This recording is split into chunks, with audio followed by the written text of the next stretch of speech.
الرحمن الرحیم رب اشرح لی صدری ویسر لی امری واحلل عقدۃ من لسانی یفقہوا قولی۔ السلام علیکم ورحمۃ اللہ وبرکاتہ۔ ہم نے پچھلے پروگرامات میں علم فقہ اس کی غرض و غائد کی وضاحت کی تھی۔ آج جو پروگراموں کا ہم ایک سلسلہ شروع کر رہے ہیں وہ اصول فقہ کے علم کے بارے میں ہے۔ یہ خشک اور علمی موضوع ہے لیکن بڑا اہم موضوع ہے، اور بہت سی کنفیوژنس کو دور کرنے کے لیے اصول فقہ کے بارے میں ابتدائی انفارمیشن ہونا بہت ضروری ہے۔ آج کی جدید تعلیم یافتہ طبقے نے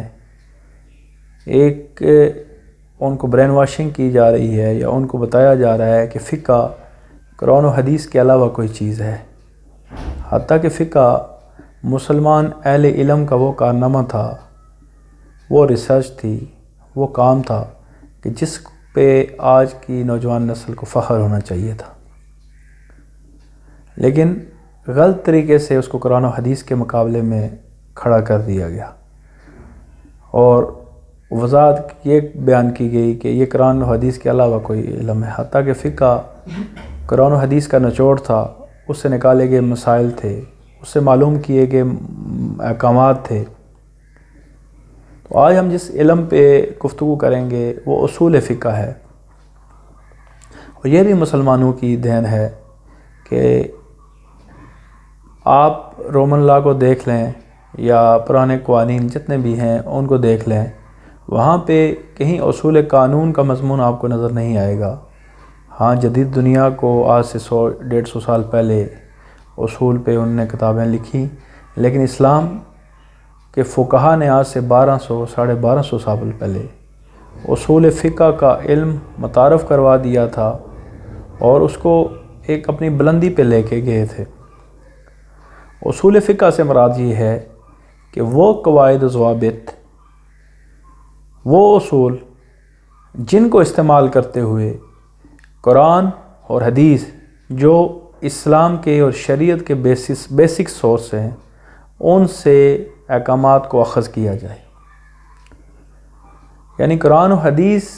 سے جو مسائل نکالے جائیں گے وہ کچھ قواعد و ضوابط کے پابند ہوں گے۔ ہر شخص اپنی سوچ کے مطابق قرآن سے احکامات یا حدیث سے احکامات نہیں نکال سکتا، اور فقہا نے اس پہ بڑا کام کیا، اور یہ اسلام کا قابل فخر سرمایہ ہے۔ اور پھر دنیا کے تمام مذاہب نے دنیا کے معاملات کو عقل کے تابع کیا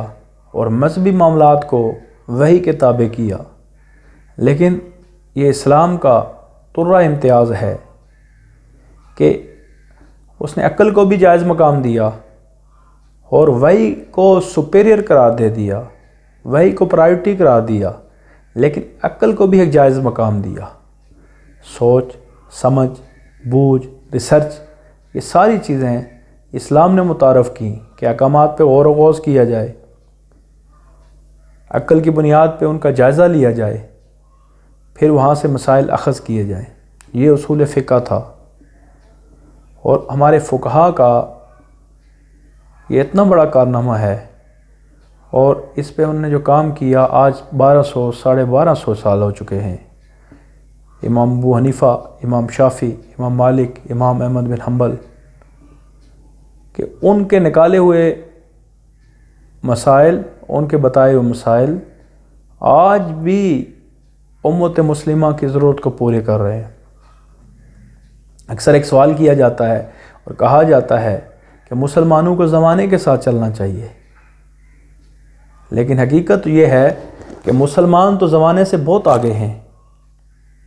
کہ آج سے 1200 سال پہلے مسائل جو اخذ کیے گئے تھے، جن پہ ریسرچ کی گئی تھی، آج تک امت مسلمہ کی ضرورت پوری کر رہے ہیں۔ اس کا مطلب یہ ہے کہ ہمارے اہل علم کا، ہمارے فقہا کا جو مائنڈ سیٹ تھا، ہمارے فقہا کا جو ویژن تھا، وہ صدیوں آگے تھا۔ ہمیں یہ تانا دینے والے